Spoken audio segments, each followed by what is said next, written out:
I believe that most human beings are only living at about 40% of their capability. The mind has a governor, like a car. If you're driving a car and the car has a governor on it, the car may say 130 miles an hour, but the governor is set for 91. Once that governor sets in, you get to 91, that car starts doing this. The car wants to go. The car wants to go, but that fucking factory said, we're not going past 91. We have a factory, a nice governor in our brain, and it's a survival mechanism. It protects us from pain and suffering. The second we feel that shit, our mind says, oh no, this isn't fun. We should back off. We should sit down, find something more comfortable. And there's something about the mind. The mind has the tactical advantage over you at all times. At all times of your life, the mind has a tactical advantage over you. Why is that? It knows what you're afraid of.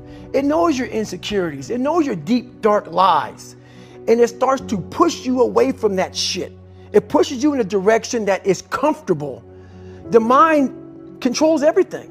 So what I realized was that when I was growing up and I was 300 pounds and I got all fat and I got all insecure, I realized that my mind kept taking me in this direction. When things got uncomfortable for me, when I was facing my insecurities, I was facing my fears, my mind said, oh no, we have the tactical advantage.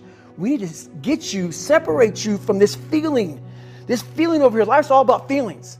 We want the happy feeling. We don't want that feeling of this sucks. Why am I here? And you don't have any, so you can't answer those questions, so you leave. I started realizing that if in that moment you can answer those up questions and you are now in charge of your brain versus your brain ruling you, that's where all that stuff comes from. So the 40% rule is all of that. You get to 40%, your brain says, we're done. Let's roll, man. This is starting to get painful. This is uncomfortable. So you sit down. You have to figure out ways, and everybody's different. That's how the book kind of talks about, like we all have these things about, 5 steps to this and 4 steps to this. It's a lot more than that. That's all bullshit. It's a practice that you have to, it's a habit. So if you know that at 40%, I'm feeling pain. At 40%, I'm feeling pain. That's where the 40% rule kicks in. Now it starts. Okay, I'm feeling pain. My mind's saying all this shit to me. It's saying, get out of here, run, flee. The fight or flight kicks in. Okay, we're done. We're not good enough. It starts telling you all these things. You start to believe it because the mind controls all. This is the time where you have to gain control back of your mind. It's okay, let me see if I can go 45%. And once you start giving yourself more and more hope and start realizing, okay, the mind starts to be, okay, what are you doing? We're supposed to be going right and you're going left. You start then controlling your mind.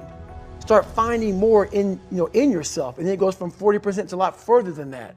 But that's the start of it though. Get to the spot where your mind is saying stop. Wherever that is, you gotta get there first. And then that's when that shit starts to work for you.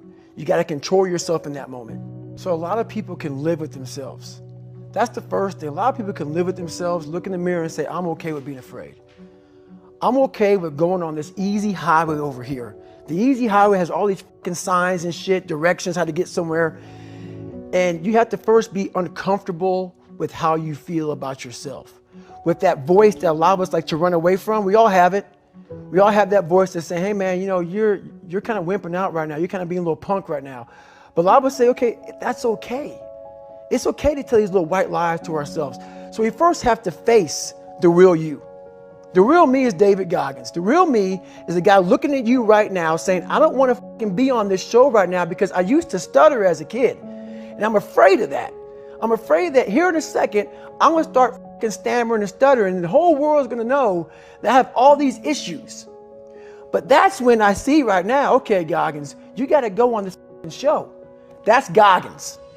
Goggins is saying, okay, David Goggins, you're a punk. Life made you this way. We can't live like this. We can't live in fear. We can't live in judgment. We can't be afraid of what the people right now are looking at me saying about me. We cannot be afraid of that. That's Goggins. Goggins saying, all of you who don't like me, who don't want to, and that person then comes in. But you have to be David Goggins and say, man, I'm afraid of this. I'm fucked up here. Life made me this way here. I stutter. I have these issues with reading and writing, and I'm fat and I'm insecure. You have to face that in that dark room. In that dark room is who you are. But in that dark room is where you have to create another human being that walks out of that dark room to face who you are. That's the only way you're going to get over all those things. And people don't want to do that. They want to say, oh, don't call yourself fat. Don't call yourself dumb. If you're not real and raw with who the you are, nothing's going to change. And in this nice new world that we live in, we want to hear, you're just a little big. No, man, you might be fat. And it's okay to hear that from yourself and from everybody else. So that's where it started at. And it's raw. It gets ugly sometimes with me in that mirror. But I'm also proud of myself to be able to tell myself that and then fix what's in that mirror. So the first thing about it is, once you realize it, and you have to realize it, you got to call yourself out. Addressing it is very small. It doesn't go from like one morning this way, next morning I wake up and presto, 5 steps to greatness. No, it ain't that, brother. You read my book, this is hard work. It's every day, like right now. I had to be honest with you, man. I'm even shaking right now being on this show. I'm a big time introvert. How you address it is you face it. You face it every day. You face it every single day of your life, where you say, okay, like if you're fat, you need to lose weight. It's patience. It's patience in this fact of accepting who you are right now. I'm fat. I don't like myself. Accepting the fact that if you lose 3 or 4 pounds, that's a huge accomplishment. You have to live in your own world. You cannot judge yourself. That's why social media and all these things are horrible.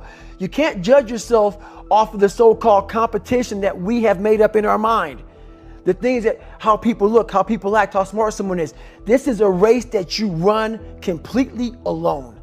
A lot of folks talk so much shit about, hey, I'm going to change your life. I'm going to do this. I'm going to do that. Are you accountable for what you're doing? Are you accountable? And I mean to the T for what you're saying. I am. And that's where it started. It started with that total accountability of, let's not lie today. Let's tell people the truth about who you are. And when you can get on and tell someone, like I'm doing right now, exactly how f***ed up you are, that's the goal in life. To put your life on a billboard, on the busiest road, in the busiest highway in the world, and say, this is how f***ed up I used to be. Take it or leave it.